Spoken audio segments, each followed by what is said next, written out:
Welcome to another episode of the Property Notes podcast. Today we've got Belinda Smith from RARE, which is Renovate and Real Estate Consultancy Collective. She'll be joining us on the show and we'll be talking through some exciting things on the renovation front, questions that we get asked often, what you should do under 5K, what you should do under 20K, what you should do above 20K, and so much more when it comes to renovating, including what's hot and what's not as well. So tune into this episode where we speak to Belinda and learn more. Nerd alert! Property Nerds, the home for data-driven property investors, where we uncover Australia's hot and cold markets, latest headlines and trends. Belinda, welcome to the Property Nerd Show. Thank you for having me. We are very, very lucky to have you here. The renovation, can I call you the renovation queen of Australia? Yeah, why not? That might upset a few people. It doesn't matter. Look, we don't mind them. We don't mind them. But I wanted to really just jump into it today because this has been a burning question from many of our clients and just those even on our podcast. They've asked us about renovation specifically. So we're very lucky to have you on. But what I wanted to jump onto was going through different tiers of budgets.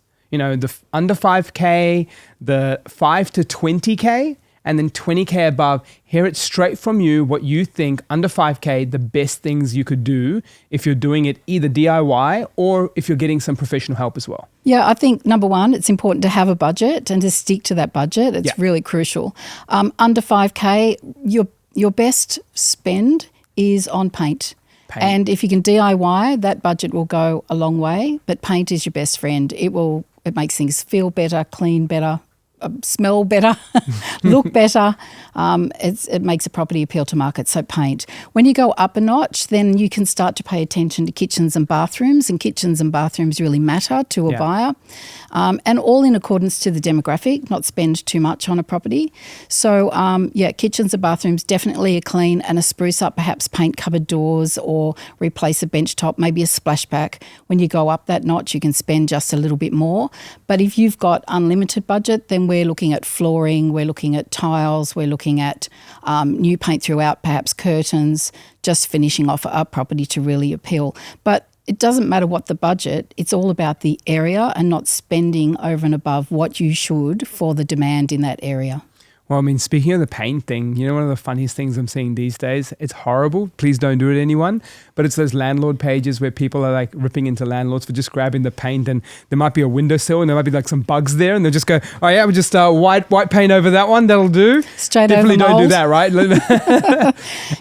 On the paint stuff, like, is there areas that you prefer as a core focus, or is it just more like, hey, get the walls done, the ceilings done, like just the whole throughout, like a white tone, I'm guessing? Or is there something that you prefer, like this is the thing? I think you've got to get people inside the house in the first place. So street appeal is one thing. Just, clean the house on the outside, do the gardens, paint the front, perhaps style up around the front door to draw your potential buyer through that property. That's really important. Once you're inside, just neutral colours and warm colours, not cold whites and cold greys. You want to connect someone to a space. People will pay more for a property and they'll be very, very eager buyers if they can imagine their families inside that home. So lots of neutrals, lots of layers of textures. You don't have to be that you don't have to be an interior designer to create a really beautiful home if you just layer up all the neutrals and the textures and have everything flow from one room to another. You want someone to be on a journey when they come into your house, so right from the front door, right through into the hallway, into the kitchen. Kitchens have to be, they are the heart of the home. That is so true what people say about kitchens. They have to be functional, clean. They have to be somewhere where a mum can imagine nurturing her kids and her family and spending time there. And the bathrooms, they're everybody's preparation time for work, showers in the morning. But more than that, if they can have a resort feel to them, you'll definitely get more for your property if you can create those two spaces with those two things in mind. Yeah, I think with the whole kitchens and bathroom, I love you just giving clarity on that. Just go to those areas. Yeah. Those are the core areas. Funniest thing with the kitchen these days is like, it's really important to have it look pretty. But I'm finding the usage is getting lower and lower and lower of the kitchen. Like Uber Eats is like hotter than ever. Boxed microwave meals, this the whole time, consumption thing. Everyone's like really, really into that these days. Shame on you young people. We're ruining the kitchen. Sorry, Belinda. It's now going to move. I'm just saying I've never Uber Eats. But that's goals. That's goals to be able to do that. Okay, cool. So we got the whole under 5. Yes. We got 5 to 20. Yes. And 20 plus, when you're talking flooring, we're talking anything else other than flooring you should put on your top few list, or flooring's the main one. Is there something in flooring that you feel like, okay, this is my go-to, this seems to be a winner each time? Oh, definitely. Wood look floors, whether it be vinyl planks or hybrid or your engineered timber, and they're tiered according to what demographic you're renovating in. So if you're in a top demographic, the buyer market really do expect those engineered timber floors and really nice tiles, perhaps even stone. And then middle market, you can, pull it back a little bit, but it's the same common look, and it is neutral walls. Those floorboards, I think we want more warmth in our homes now than ever before. So if you look to what they're doing in movies, while you're watching a movie, do what I do, and that's not pay attention to the movie, just look at the background. There's, we get our hints from what's happening overseas, and just, if you can create that look on a budget inside a home, whether it be a new home or a renovated home, then you'll do very, very well. Appealing to the mass market, not doing anything too in your own taste, too wild, too quirky. Yeah, well, I think that's actually a really good segue to this next question I've been thinking of. Yeah. It's the thing that buyers get wrong. I want to hear more about that. Like, where do they think that there's value? They think they're doing a great job renovating, but you just think that there's not much return on that investment. Where do you think that's at? So we know what to avoid as investors as well. Oh, definitely taking style too far into one or towards one particular trend that's just going to knock out the majority of your buyers or polarize people's opinions. Okay. So that's the major mistake. The second one is overcapitalizing for that particular property, just spending too much, like going for your Taj Mahal bench tops, which are gorgeous, by the way, but you wouldn't put that in a property in a regional place, even if you thought that it's going to make you look like a hero on Instagram. That's not what the journey's about in property investing. It is just keeping it cool for that particular demographic. And people spend money on things that your average buyer won't notice when they walk past. Yeah.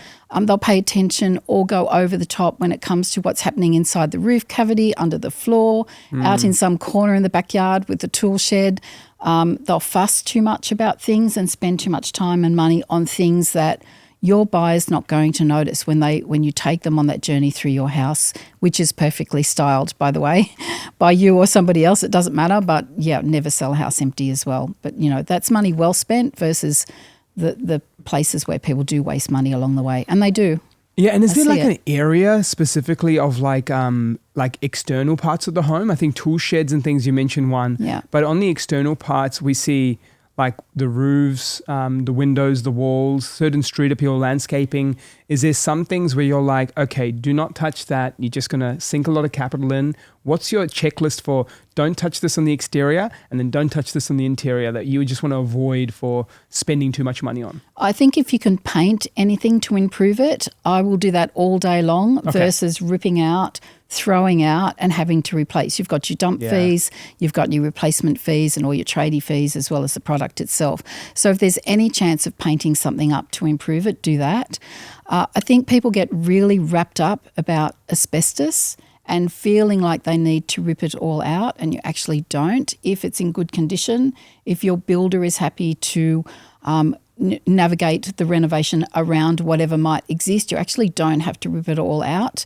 And a lot of people just have this mindset like, I have to tear out every piece of asbestos. Almost every house we work on has some kind of asbestos content to it. It's just the era of homes we look at. Just, have a real business-like mindset and think about your buyer and all of their must-haves and their nice-to-haves. So tool sheds for the fellas. Fellas like to have somewhere to put their lawnmowers, etc. The garage has to be functional. If you can attach garage to a house so people aren't getting wet in and out their homes, that's a winner. If you can picture what the family's going to be doing and their use inside a home, you can create that real indoor-outdoor feel. Between family rooms, dining rooms and kitchens, open up those spaces, connect those to the outside, to a deck or an outdoor entertainment area. Think about how we all like to live and function in our homes and list things with a business-like attitude. If I spend this amount of money, I'm going to be able to do this. What's my priority? Is that something that someone's going to notice, or will most people not really care for that? Is it something that I'm connected to because I have a preconceived idea about what I need to do with a home, which may not be what the home needs to sell for more? Enjoying the show? At 4Acre Financial, we believe property is a game of finance, and we're here to help you win it. Whether you're still building a portfolio or looking to formulate your exit strategy, our tailored mortgage strategies are designed to simplify your journey and supercharge your confidence. Are you ready to take the next step? Visit 4acrefinancial.com.au and book a free strategy session with us today. Let's make property investing less stressful and a whole lot more rewarding. Yeah, so in finance, I could look back to COVID and how much the finance industry changed pre and post COVID. So have you noticed any difference in themes in the renovation side of things? Yeah, definitely. I think that during COVID, there was a real interest in renovating. People were borrowing money to put into their own homes. And then after COVID, you know, homes just went wild, or the sales of homes went wild. And some of my guys were turning over their homes. They'd take them to market, or they wouldn't even make market, and they were selling in that same day, and they were making their profit and running. Some of the profits increased too. They'd predict that they'd make, you know, $50,000 to $100,000, and one lady made $300,000 right in that moment. She said it's luck, not management. It was just that riding the wave, riding that right amount of time. Product went up. Builders became unavailable, and now they're available again. And some of the product costs are pulling back a bit. Vanities, taps, and a few things have come back in the last 12 months since I've been doing my latest renovation. There's been a lot of movement with properties in a very unusual way, pre-COVID, during COVID, and now in the years to follow. On the COVID part, like, what about the themes changing? So, like, as in, have you seen a taste change of like pre-2020, post-2020? Is there something that's like the new in, and pre-COVID, like no one ever thought that was cool? So do you remember everyone took off to the coast or the to inland? The Byron Bay life. So that's what I noticed the most, is that people wanted to create a vibe around their home, and they were obviously spending a lot of money on their homes that they might not have considered before. They were spending money doing things like creating that sanctuary at home because they were spending more time there. They were more aware of their surroundings, whereas people used to just get in the car and go and spend all day in the office and come home at the end of the day. So that definitely changed things. And I think, I think people still have an appreciation for living in places other than what we determined, or where we determined we needed to be, which was around the city, CBD. Yeah, I don't think we've all come back as much as some offices would like us to. They're still trying to entice their workers back. Yeah. And like, did you notice, like, working from home with that beachy vibe, was it a lot more blue and whites coming up in your designs, or like beachy like greens? That? Greens and blues are the new neutrals. I was just talking to one of the bosses at Taubman's the other day about what they consider to be neutrals back in the day, with beiges, whites, and, you know, perhaps even some soft greys, but now blues and soft greens and some of those nude pink colours are really considered to be in the neutral colour palette. And probably because of all of that, we're spending so much more time at home, and offices, people were making their offices a place to be. Yeah, definitely. There's been changes. I think we're braver with colour again. Yeah, I mean, I was getting that moment myself where I was like looking into the mirror. I was wearing a suit out in the morning, saw a pink pocket napkin and a pink tie, and I'm like, I'm definitely braver than before. I'm like, this is the new thing now. Absolutely. But and it swings. I remember in the 1990s, I painted the internal walls of my lounge room. One wall was maroon and the other wall was bright yellow, and I thought it looked amazing. And I'm pretty sure it did in that moment. And then we've gone right back into neutrals for a long period of time. And now I see what's a thing called colour wash going on, where people will paint the ceilings, the walls, or the skirting boards and the architraves and the inside of the door, all the same colour, exactly the same colour, top to bottom, to give that real surround yourself in that mood. Yeah. You can create a lot more mood with more colour. But if you're renovating to flip, I still advise people just to pull back a little bit on doing things that are too much for your buyer demographic. When we're in the world of renovating, we love colour and seeing what's new and being up to date. But there's a home that I would do for myself where you can be a little bit braver. But if I'm flipping home, I'm just thinking about the buyer. I'm only focused on what's selling really well in that area. I'll go to open for inspections and see what other successful renovators are doing in that particular area, what the developers are doing in that area, and I'll really pull apart in my mind how they've put their homes together and who's doing really well, and I'll just go do that. That's actually a really good point, because we always believe in the art of comparable sales, days on market, because that speed, if that's happening on certain assets, to me, that's a sign that that's desired and that also is priced right too. But we also when it comes to the whole themes post-COVID, coming to your point, I noticed another couple of things come up. Is it me, or did you notice tiles getting either one of two directions in the bathrooms? Much smaller, thinner little ones, or just monster massive ones. It feels like this in-between seems to be fading, and it's all about how big and wide you can make the tiles to have that luxury look, or to get those fancy colors and those little micro tiles in the bathroom. When did this start coming about? Because this is the new thing of late. It's just fashion. Yeah, just keeping up with the trends. So the smaller tiles are in. It's no good for people who have a dislike for scrub and grout, because definitely those smaller tiles have a lot more grout behind stoves and cooktops and also in bathrooms. But as a feature wall, they work. They're more expensive to lay, and your tilers will charge you more. It's not so much the tiles, it's the tiler, I always say. So a mix and match of those smaller tiles as a feature and the big, large tiles, bang on fashion. Good to know all the themes. You've been reading Home Beautiful magazines. I think my wife's been getting me into a lot of the different theme stuff. I mean, the funniest thing is our house doesn't need any renovation, in my opinion. Yeah. But she's been amazing at trying to go, oh, check this out. Look at this. What if we did this to it? I'm like, this house is 2018 built. Do we really want to do stuff to it? But ideas are there. The chats are there. We're keeping up with the themes and times. Another one I'm noticing is all the gold taps and the gold vanity stuff and the gold shower head. Even just nowadays, I'm finding a traditional shower head changing to that one coming from the top, or the little handle in the bathroom now not in front of you but behind you. These little things I'm noticing are popping up a lot more when the people are trying to get that extra feel for that little bit less. And wall sconces. Yes. Sconces. Wall sconces are life. Yeah. So I keep telling my builders, they've really made a comeback. And honestly, that is a really economical way of jazzing up a very plain room, is a couple of wall sconces make all the difference to a mood. There's a reason why they put those in hotel rooms and cut back on some of the direct from ceiling lighting. It does. It creates mood. It's functional.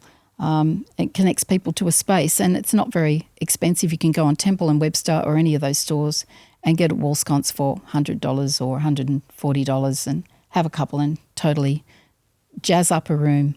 Hey, Belinda, whenever I think of renovations, I always think of someone taking the weekends and going to, the place that they just purchased and really putting in the work of doing their own renovation.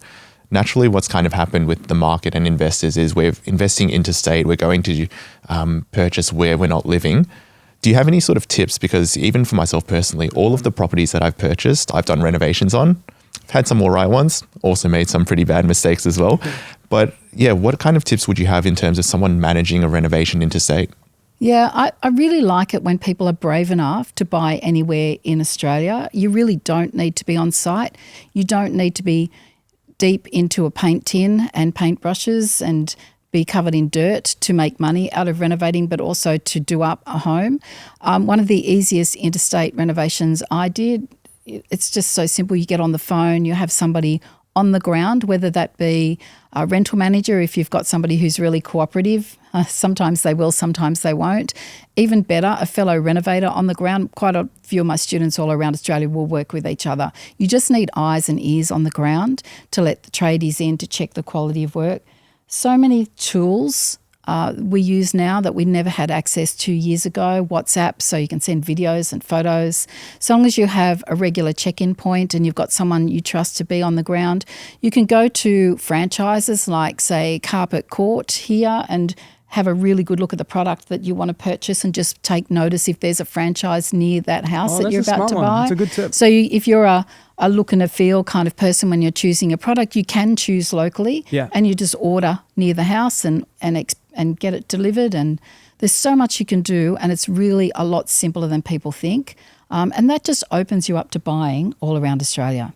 Yeah, I think the whole buying around Australia and then being open to renovate, it opens up so much more. You end up having a better entry price in your stock that you can select from. Definitely. And even if worst case, you can't add necessary value capital-wise, your rental yield almost always is improved because the price on the way in comparison to the rent you get for those little touch-ups is wildly different. And then last thing I want to share on that as well is like, you think it takes a while or think it takes a certain dollar amount. You've just given us tips in under 5K, 5 to 20K. Now, by no means am I saying that's not a lot of money, but the main thing is if that's what it takes, people don't do the numbers the way we think they should, which is if you have $100, say, rent increase or a small valuation increase, remember, you're spending 20K, go find an asset that has 20K down, $100 a week of return. That's, $5,200 a year in income, meaning it's more than a 25% return on your initial 20K that you put down, right? So I think that key alone there is just things that they should consider and be open to this whole renovation and buying interstate. Absolutely. And attract better quality tenants who are prepared to pay more and stay longer. So if you can make a home, whether it be to rent out or to resell, it just makes a difference. Yeah. And I've got people inside my group who've bought and renovated and sold properties without ever visiting the property themselves personally. Through buyer's agents, they do the buying. It's a thing. It's a real thing. Absolutely. And I think it's also the right thing to do. You're giving someone a home with the best place that they can, have. Everything's working, everything's functional, everything feels good. They even feel house proud as well when they've got a house that's well looked after. I think all of that is super helpful today, Belinda, and it's just given us some insights in terms of, the things we should consider within budgets, the things that don't add as much value. Also, when it comes to the themes to consider, definitely stay away from those little tiles unless you want to clean up all the grout. And just my favorite tip there was around if I want to feel the product and make sure I'm getting the best one, you can attack with those franchises and then have that right stock from different areas. In terms of getting in touch with you, Belinda, you do some great things in the renovation world, not just from how you've transformed your properties, but in terms of students, helping them grow a career in the space, helping them advance their own world in renovation. How can people get in touch with you? At renovateandrealestate.com.au is the main website. I think my phone number's still on that website. You're welcome to pick up the phone and call me. I don't mind. Yeah, I'm constantly on YouTube and running videos and webinars and doing bits and pieces. Yeah, amazing. Love it. Amazing. Thank you for your time as well. Good to have you on the show and looking forward to catching up next time. And me and Adrian got a few tips of what we're going to focus on in some of our places. Thank you. Thank you for having me. Thank you so much for tuning into this podcast. To hear more like this and to help us spread the word, don't forget to leave us a rating and follow along for our next episode. The information featured in this podcast is general in nature and does not take into consideration your financial situation or individual needs and should not be relied upon. Before making any investment, insurance, tax, property or financial planning decision, you should consult a licensed professional who can advise whether your decision is appropriate for you. Guests appearing on this podcast may have a commercial relationship with the companies mentioned. Game over.